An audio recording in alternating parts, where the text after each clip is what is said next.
Magpalipad tayo ng saranggola. Maganda ang panahon. Gusto maglaro ni Nico, ni Yaya, ni Nico. Ang kakambal na si Noli, pumunta ang kambal sa labas. May dala silang mga saranggola. Mataas ang lipad ng saranggola ni Nico.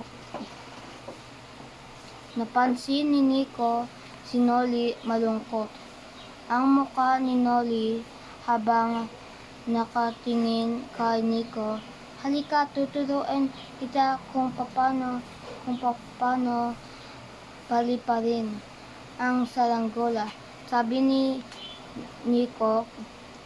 Tumingin si Noli. Ipinakita ni Nico kay Noli kung paano maglipad.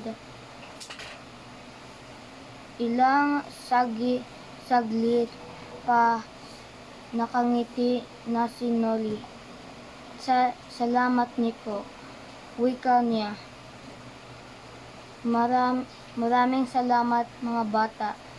Natatapos agad ang gawain kung nagtutulungan, sabi niya.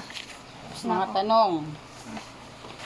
Saan pumunta ang mga bata? A. Sa labas, B. Sa paaralan, C. Sa simbahan. Ay sa labas. Ano ang gusto nilang gawin? A. Kumain, B. Maglaro, C. Magpahinga. Di maglaro. Number 3, anong panahon kaya magandang magsaranggola? A. Maaraw, B. Mahangin, C. Maulan. Di mahangin. Number 4, bakit kaya tinuruan ni Nico ng tamang pagpalipad si Noli? A. Walang sariling saranggola si Nico. B. Nasira ang hawak na saranggola ni Nico. C. Hindi mapalipad ni Nico ang saranggola niya. Hindi mapalipad ni Nico ang saranggola niya. Number 5, anong uring kapatid si Nico?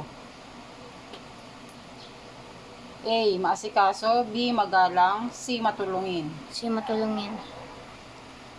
Bakit napangiti na si Noli sa katapusan ng kwento? Kasi napalipad niya na yung saranggola niya. Okay.